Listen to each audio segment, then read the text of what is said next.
주님이 일하고 계시잖아요. 남들은 지쳐 앉아 있을지라도 당신만은 일어서세요. 힘을 내세요. 힘을 내세요. 주님이 손잡고 계시잖아요. 주님이 나와 함께함을 믿는다면 어떤 역경도 이길 수 있잖아요. 너무 견디기 힘든 지금 이 순간 주님이 일하고 계시지 않습니까? 일하고 계시잖아요. 남들은 지쳐 앉아 있을지라도 당신만은 일어서세요. 힘을 내세요. 힘을 내세요. 주님이 손잡고 계시잖아요. 주님이 나와 함께함을 믿는다면 어떤 고난도 견딜 수 있잖아. 마지막으로 힘을 내세요. 힘을 내세요. 힘을 내세요. 주님이 손잡고 계시잖아요.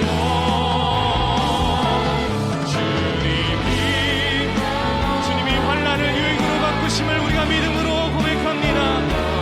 어떤 고난도 견딜 수 있잖아요. 나의 가는 길 주님 인도하시네. 그는 보이지 않아도 날 위해 일하시네. 주 나의 인도자 항상 함께 하시네. 사랑과 힘 베푸시며 인도하시네. 인도하시네.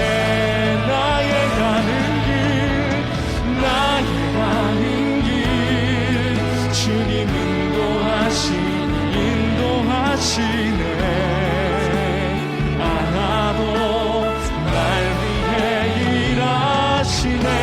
주 나의 인도자 항상 함께 하시네. 사랑과 힘 베푸시며 인도하시네. 다시 한번 우리 믿음으로 선포하십시다. 나의 가는 길 주님이 인도하십니다. 나의 가는 길 주님 인도하시네. 그는 보이지 않아도 날 위해 일하시네. 주 나의 인도자 항상 함께 하시네. 사랑과 힘 베푸시며 인도하시네. 한 해 동안 우리를 인도해 오신 그 주님께 뜨거운 영광의 박수를 올려드리기 원합니다. 할렐루야. 그러한데 주께서 이것들을 마음에 품으셨나이다. 이 뜻이 주께 있는 줄을 내가 아나이다. 내가 범죄하면 주께서 나를 죄인으로 인정하시고 내 죄악을 사하지 아니하시나이다. 내가 악하면 화가 있을 것이오며 내가 의로울지라도 머리를 들지 못하는 것은 내 속에 부끄러움이 가득하고 내 환난을 내 눈이 보기 때문이니이다. 내가 머리를 높이 들면 주께서 젊은 사자처럼 나를 사냥하시며 내게 주의 놀라움을 다시 나타내시나이다. 주께서 자주자주 증거하는 자를 바꾸어 나를 치시며 나를 향하여 진노를 더하시니 군대가 번갈아서 치는 것 같으니이다. 주께서 나를 태에서 나오게 하셨음은 어찌함이니이까? 그렇지 아니하셨더라면 내가 기운이 끊어져 아무 눈에도 보이지 아니하였을 것이라. 있어도 없던 것 같이 되어서 태에서 바로 무덤으로 옮겨졌으리이다. 내 날은 적지 아니하니이까? 그런즉 그치시고 나를 버려두사 잠시나마 평안하게 하시되 내가 돌아오지 못할 땅, 곧 어둡고 죽음의 그늘진 땅으로 가기 전에 그리하옵소서. 땅은 어두워서 흑암 같고 죽음의 그늘이 져서 아무 구별이 없고 광명도 흑암 같으니이다. 아멘. 할렐루야! 오늘도 우리와 늘 함께 하시며 우리를 바라봐 주시는 하나님만 의지하고 믿음으로 승리하는 하루가 되기를 간절히 소망합니다. 우리가 계속해서 보고 있는 욥기 9장과 10장의 말씀은 욥의 이야기가 나오는 부분입니다. 9장은 빌닷의 말에 대한 욥의 응답이었고 10장은 욥이 하나님께 기도하는 부분입니다. 욥은 지금 고통스러운 현실에 처해 있습니다.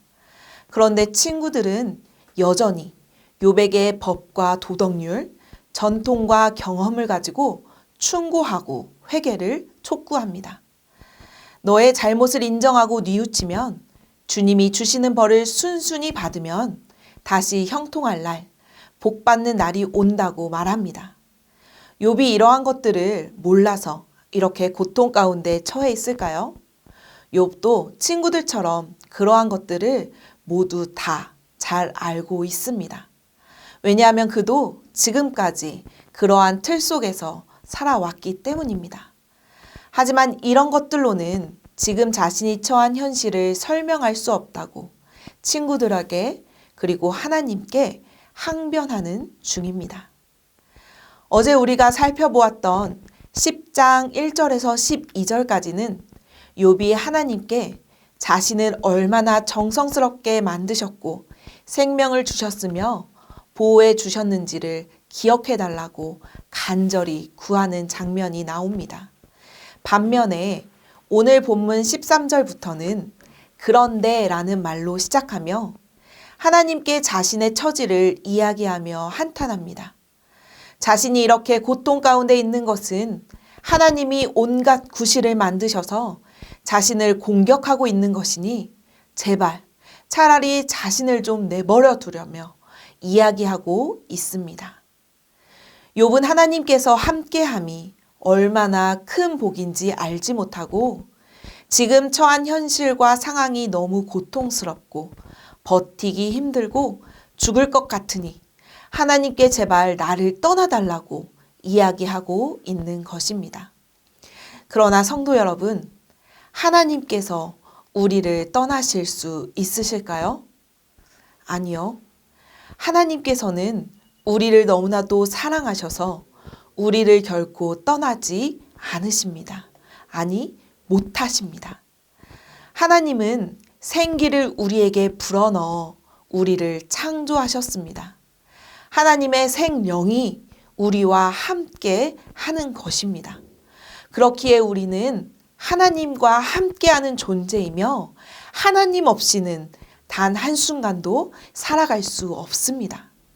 그런데 우리가 하나님이 우리 눈에 보이지 않는다고 하나님이 우리와 함께 하심을 인지하지 못하자 직접 우리와 함께 하시기 위해 참 하나님이신 예수님이 이 땅에 오셨고 우리 죄를 대신하여 대속제물로 기꺼이 사랑하는 자신의 하나뿐인 아들을 사용하셨습니다.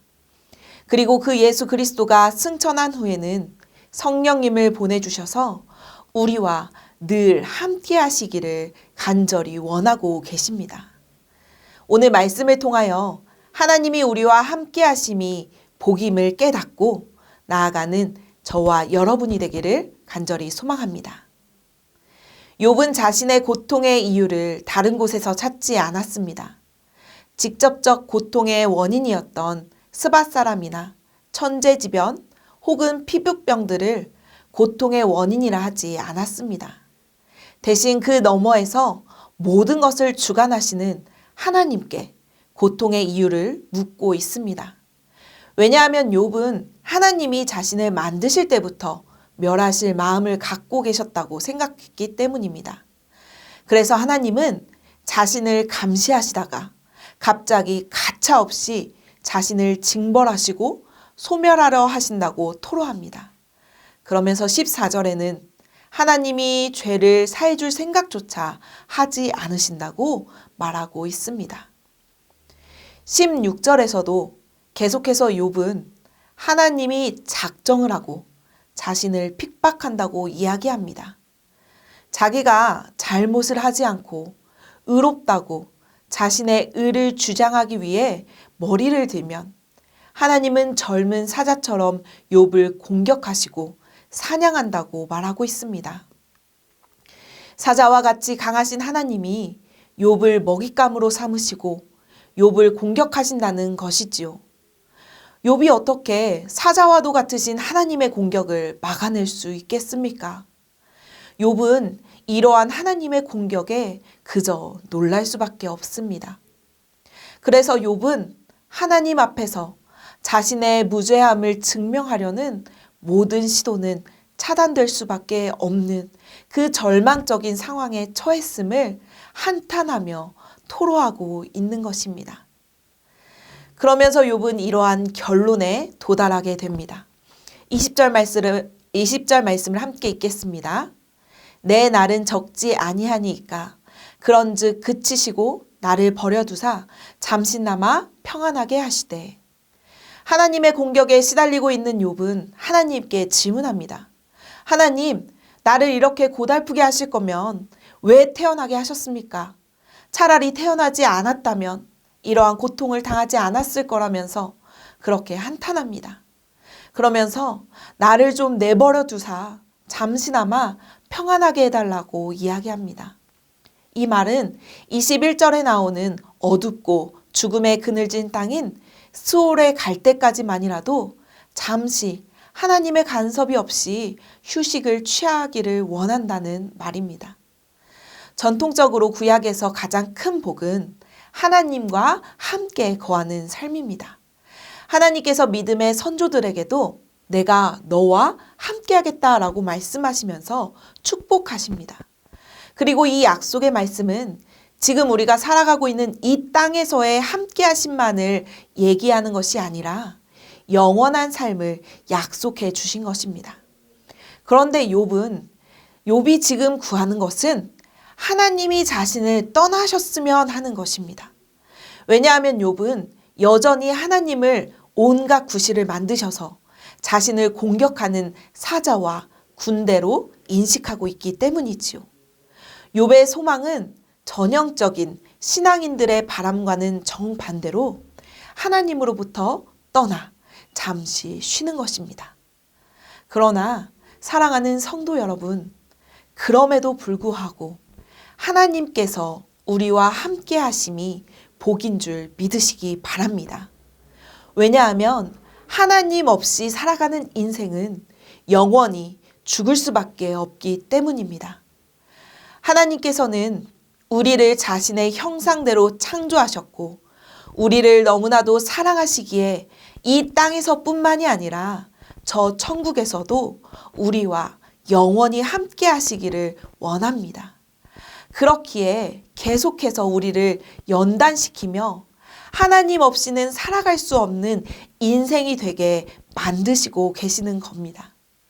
하나님은 우리와 함께 하면서 우리도 하나님 없이 살아가지 못하게 우리를 끊임없이 연단하고 계심을 믿으시기 바랍니다. 욥도 지금 그러한 과정을 겪고 있습니다. 지금 당장은 삶이 너무 힘들어서 너무 괴로워서 차라리 하나님이 나를 떠나 좀 내버려 두었으면 합니다. 그러나 욥기 23장 10절에서 욥은 조금씩 깨달아 갑니다. 함께 욥기 23장 10절 말씀을 읽겠습니다. 나의 가는 길은 오직 그가 하시나니 그가 나를 단련하신 후에는 내가 정금같이 나오리라. 아멘. 오늘 본문에 나온 욥은 하나님이 나를 떠났으면 했지만 계속되는 친구들의 말과 끊임없는 하나님께 묻는 과정을 통해서 하나님이 나와 함께 하심이 복임을 알아가고 있는 것입니다. 지금은 너무 힘들지만 막막하지만 해결책이 전혀 없을 것 같고 나에게 왜 이런 고난과 시련, 아픔이 닥쳐오는지 모르겠지만 하나님께서 우리를 연단함을 통해 하나님의 그 신실하신 뜻을 이루어 가신다는 것입니다. 나의 이 힘듦, 고난, 역경, 풍랑이 오직 주님께서는 아시는 것입니다. 그러니 이 힘든 상황이 하나님의 뜻을 이루실 때에 나에게 유익이 될 것이라고 말하고 있는 것입니다. 결국 욥의 마지막 고백은 내가 주께 대하여 귀로 듣기만 하였사오나 이제는 눈으로 주를 배움나이다 라고 고백합니다. 자신이 당한 고난이 재앙이 아니라 하나님이 자기를 힘껏 축복하시는 또 다른 방법이었다고 이해하게 되었습니다. 이제는 하나님이 함께 하심이 복이라는 것을 깨달아 알게 되었습니다. 사랑하는 전주 안디옥교회 성도 여러분, 고난도 축복입니다 라는 말처럼 혹시 우리도 너무나도 힘든 현실에 이해하기 어려운 상황에 이기지 못할 큰 고난에 차라리 하나님이 나를 내버려 두었으면 하는 마음이 있으시다면 오늘 욥을 통하여 그럼에도 불구하고 하나님이 나와 함께 하심이 복이라는 것을 깨달아 알아가는 귀한 시간이 되기를 축복합니다. 우리는 우리에게 닥친 이 고난의 이유를 알 수 없지만 그럼에도 불구하고 기다리면 그 와중에 하나님께 신세한탄도 하고 원망을 하더라도 기다리고 인내한다면 결국 우리와 함께 하시는 그 하나님께서 우리를 정금과 같이 만들어 주실 것입니다. 그러니 주저앉지 마시고 이 믿음으로 오늘 하루도 승리하기를 주님의 이름으로 간절히 축원합니다. 이 시간 함께 기도하기를 원합니다. 하나님, 우리와 늘 함께 하시는 그 하나님을 믿으며 어떠한 상황이 올지라도 상황보다 크신 하나님, 문제보다 크신 하나님을 바라보며 승리하게 하옵소서라고 기도하시겠습니다. 두 번째로는 다음 세대를 위한 성전 건축이 주님의 뜻 가운데 진행되게 하시고 많은 영혼들을 구원하는 구원의 방주가 되게 해달라고 기도하시겠습니다. 또한 코로나로 인하여 어려움을 겪고 계시는 해외 선교사님들과 농촌교회와 미자립교회 목회자님들에게 주님께서 베풀어 주시는 크고 놀라운 은혜가 임하게 해달라고 함께 마음 모아 기도하겠습니다.